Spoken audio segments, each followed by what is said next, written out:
changing. We're flying high, creating a complaint-free world. No more, no more complaining. People, their lives are changing. We're flying high, creating a complaint-free world. No more, no more.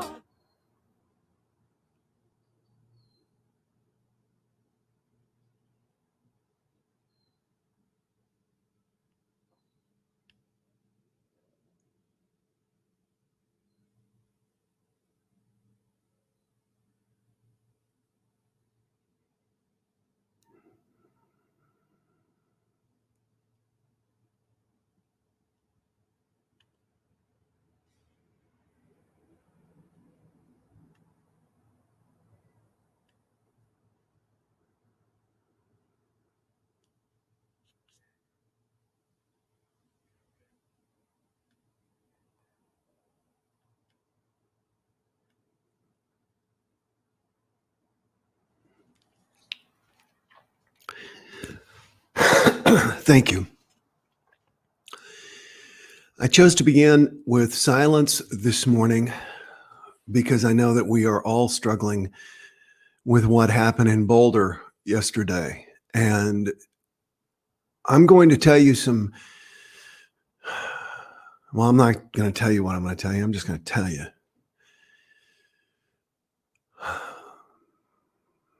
If you're live with me, today is Tuesday, March 23rd. Now, I know that people binge watch my old JumpStart, so it may be a while ago for you. And last night, 10 people were killed in a grocery store in Boulder, Colorado. My daughter and her husband were on vacation in Boulder, Colorado. They had gone to celebrate her birthday, which is on the 21st, and were going to stay and come back yesterday. However, there was a bad snowstorm that might have prevented them from driving home, and so they chose to come home one day earlier. I was all prepared to talk with you about abuse, and we're going to continue that conversation. I want to talk about guns this morning. And I realize that's going to piss some people off. And I also realize it may lose some fans and followers, and that's not, I don't care about that. I'm speaking my heart, I'm speaking my mind, I'm speaking my truth, and I want to tell you my own history with guns. But before I do, let me tell you my history with cars. My brother had a green Jeep SJ5 or CJ5. And when I turned 15, my parents bought him a car and gave me his car. I didn't mind that it was a hand-me-down. It was a convertible. I loved it. Still drive a convertible. But before my mom and dad would let me drive that car, they made me go down to an empty parking lot on a Sunday afternoon. And our friend, who was a highway patrolman, would come down there and meet us on Sundays because my mom didn't have the patience and my dad didn't have the inclination to teach me how to drive. And so he would teach me how to drive, and we would go around back and forth and up and down the parking lot. He would make me stomp the brakes, and he would make me drive backwards, and he would give me feedback on everything. And he would go around and change the mirrors and make me redo the mirrors. He would not allow, they were not going to let me drive that car without an enormous amount of training. Why? It was dangerous for me and dangerous for other people.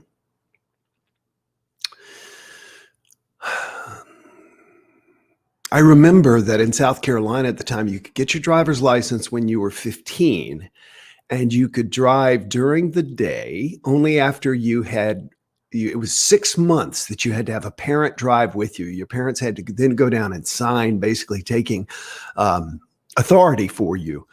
And then You had a year of driving during the day, could not drive at night. And I remember it was a month before my birthday, my 16th birthday, and my parents agonized over whether or not they were going to let me drive at night to go to a church group meeting. Neither one wanted to take me, but boy, they sure did not want to violate anything when it came to driving.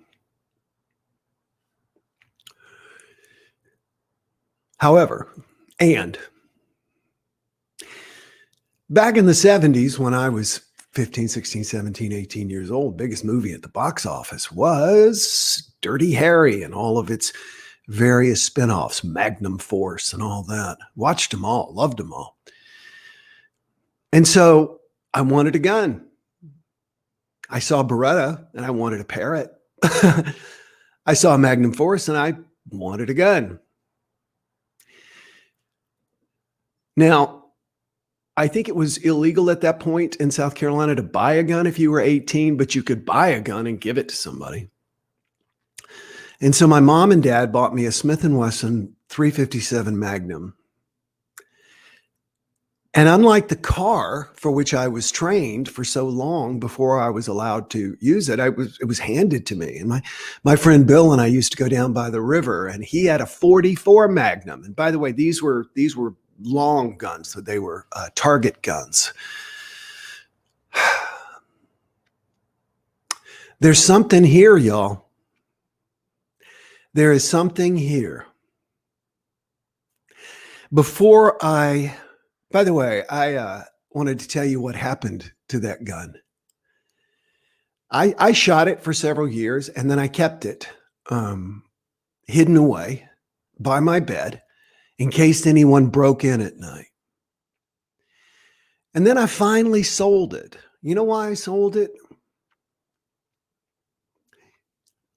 It wasn't so much that I needed the money, although that came in handy at the time.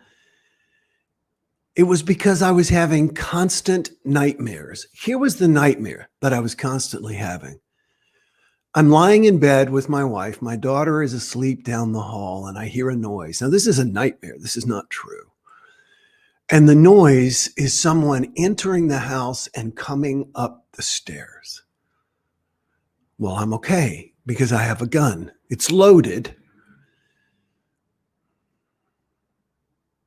That even amazes me. Actually, it was not loaded. I kept a speed loader in a separate location. Anyway, so all I had to do was get the gun, slip the speed loader into it, and I was ready. But in my dream, and tell me if you've had dreams like this, I moved in super slow motion, and I could still hear the stairs coming up, the feet coming up the stairs in real time, but I was moving so slow. I had nightmares for years. So I finally chose to get rid of it.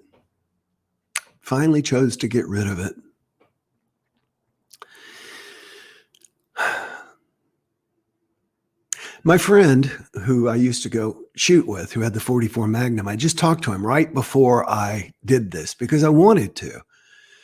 I knew I'd be talking about him. And before I do that, I want to get someone's okay, if I can.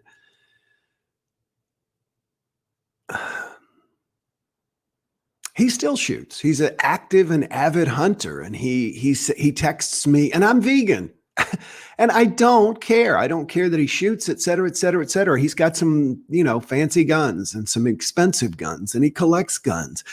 And he probably doesn't have this nightmare like I do. And so good for him. Good for him.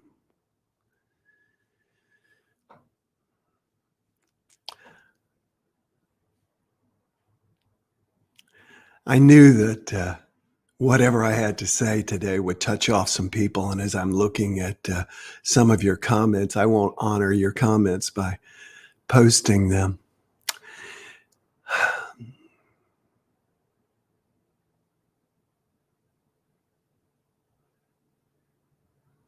Yeah, I will.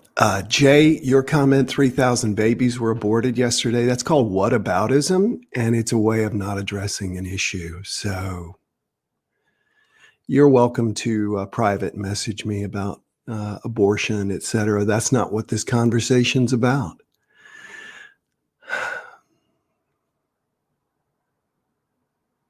So I'm not saying we shouldn't have guns.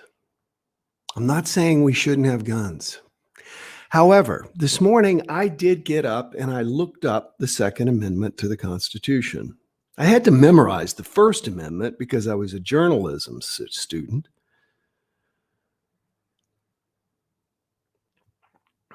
The Second Amendment begins with a well-regulated militia. It begins with a well-regulated militia. It doesn't start with people have the right to bear arms so that we have a well-regulated militia. It begins with a well-regulated militia. And it also has the words well-regulated there. So I was really grateful to have this opportunity to call Bill, who has guns, et cetera, safely uses them. And he was telling me about a guy who actually went and fired a gun for the very first time without improper training, and it was a revolver. And instead of closing his hands around the grip, he extended one finger. The explosion at the tip of the revolver chamber blew the tip of his finger off the very first time he used it. And so my understanding from what he was saying is that we need to make sure that people are trained. We need to make sure people are trained. And I said, so if you were to wave a wand, what would you do? And I noticed that someone has already said something about video games. Bill actually said that video games, in his opinion, that video games are a strong contributor to the violence that's available. And then he said something else, which that is happening with guns. And then he said something else I thought was really interesting, and that is that, to buy a gun, you should have to register. You should have to not just be able to pick it up at a pawn shop or something like that without filling out paperwork, doing a background check. But he said something that I'd not heard, which I guess is actually something that a lot of people may have said before, and that is lengthen the time it takes. In other words, if it's a 3-day turnaround right now, make it 30 days. If you feel like you need a gun right now, let's see if you still need it in a month. I thought about this a lot this morning, obviously. I'm sure you have too. I got up this morning and I looked at my phone, and I don't even check news anymore, but because this was such big news, it was all over everything. I mean, even in Facebook. I go to Facebook so that I can connect with you all. And I got so pissed. And I thought about the people who always want to say, oh, well, so-and-so was able to save their life by having a gun, and so-and-so saved their life by having a gun. And I do not deny at all that those things happen. What I would like to do, though, is to invite you to make an exhaustive list of everyone who has saved their life by possessing a gun.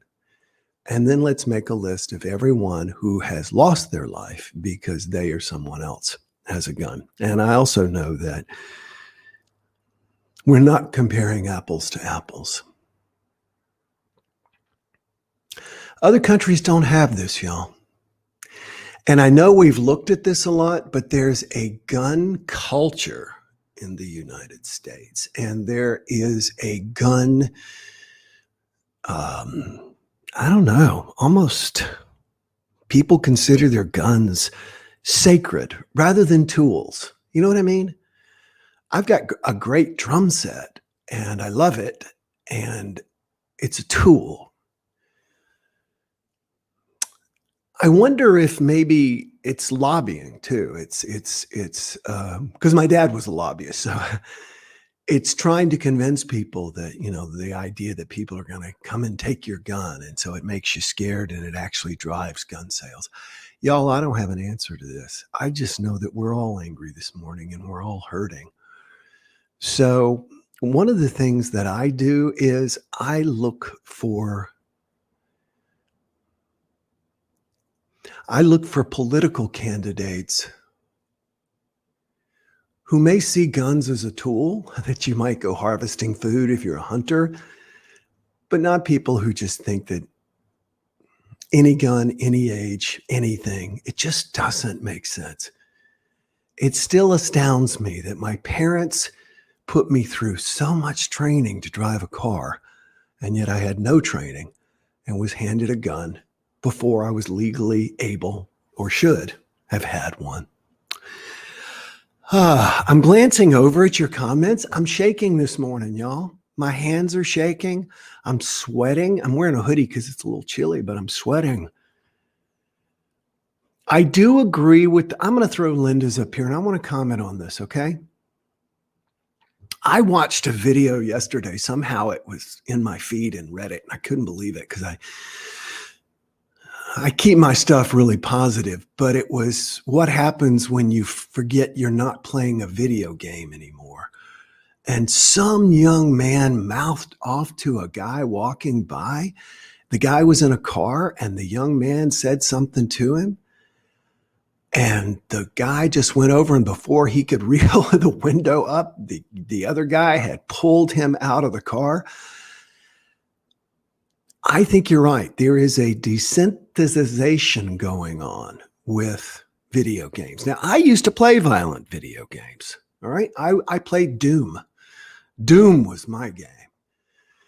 It was nowhere near as real as these first-person shooter games. And I think we do need to do more research and find out what parts of the brain are stimulated when people play it. I do believe, and this is just me, all right, that the people who drive like they do on the turnpike here, between here and Miami, a lot of the people, the way they drive, getting up on bumpers, not using turn signals, trying to do 110 miles an hour when literally there's nowhere to go, but they just zip back and forth between cars. I think that came from Grand Theft Auto. I think that we do get desensitized. You know, it was,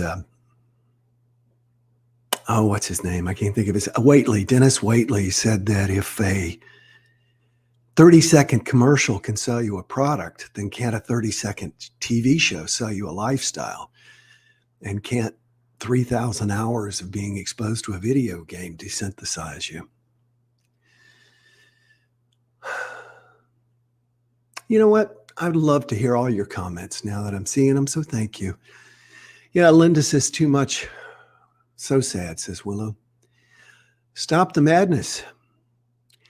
You know, I'm going to throw something out here, Michelle, and this is not directed at you. This is directed at us, and that is Pogo said, we have met the enemy, and the enemy is us.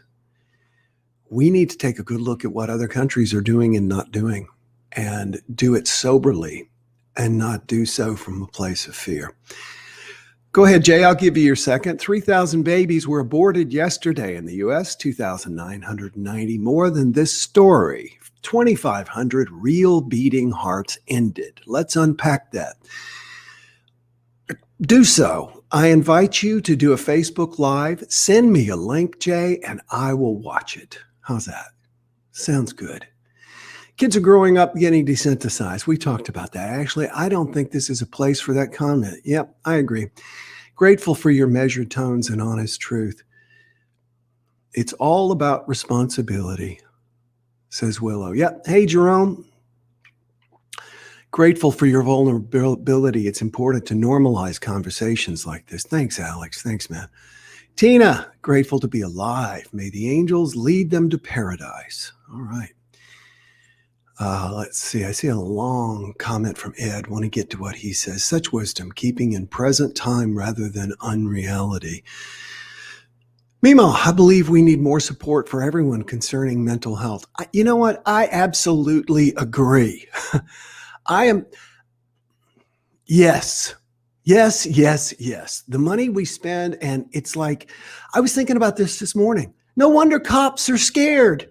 People are packing, especially down here in freaking Florida, and where they got this stupid stand your ground law, where if somebody cuts in front of you at the grocery store, you're supposed to shoot them. All right. So much for my measured tones. How's that for being real?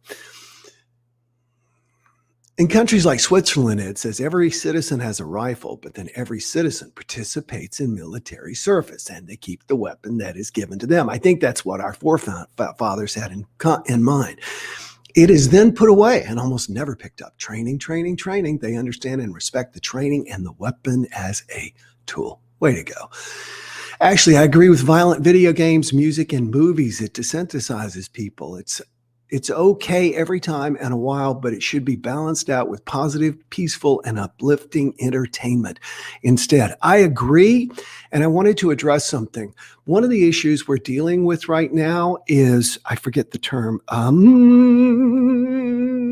it's where one person does something and then all of a sudden it's okay.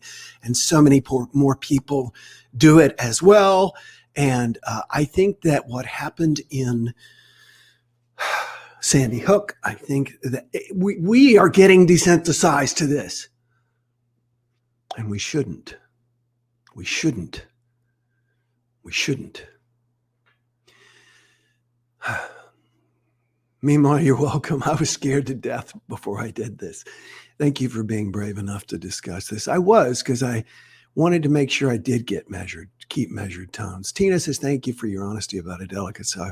I could not have a gun to possibly defend myself. I'm not opposed to having you have one. I just made a new friend who's got a gun. Thank you for shedding some light on this topic. I always appreciate your knowledge. I don't know if it's knowledge, but it's certainly my perspective. Being terrified for your child, no matter what age, is scary. Yeah, y'all, that's what really tipped me this morning. That my daughter absolutely, except for a snowstorm, could have been there. My daughter could have been shopping at the grocery store because they stayed in and cooked all their meals and they were going to a grocery store. And I'm grateful, but you know what? Somebody's daughter was. Somebody's son was. And we're all one family. So my daughter did get killed last night. And so did my son. And so did yours. We can't afford ourselves to become desensitized to this. And Lord knows we can't trust politicians to figure it out. Don't drift. Don't go back to sleep after this happens until the next one happens. Ask yourself, figure out, is there anything I can do?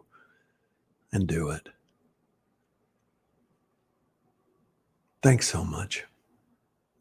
And I began this with a moment of silence. We're going to close this. Please stay with me. I see there's about 25 of you here with me live now. We're going to sit here for about 30 seconds, just silently, and we're going to send compassion to the people who made their transition last night, and more importantly, to the families they left behind. All right? So join me.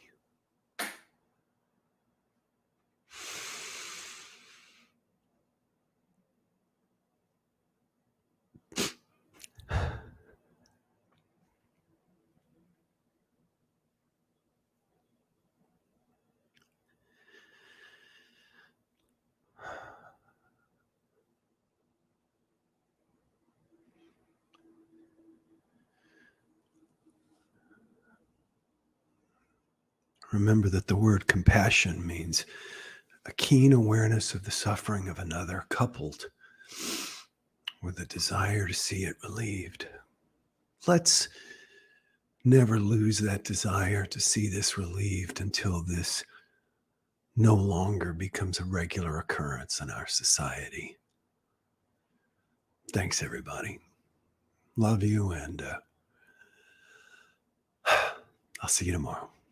Bye. No more complaining people. Their lives are changing. We're flying high, creating a complaint-free world. No more complaining people. Their lives are changing. We're flying high, creating a complaint-free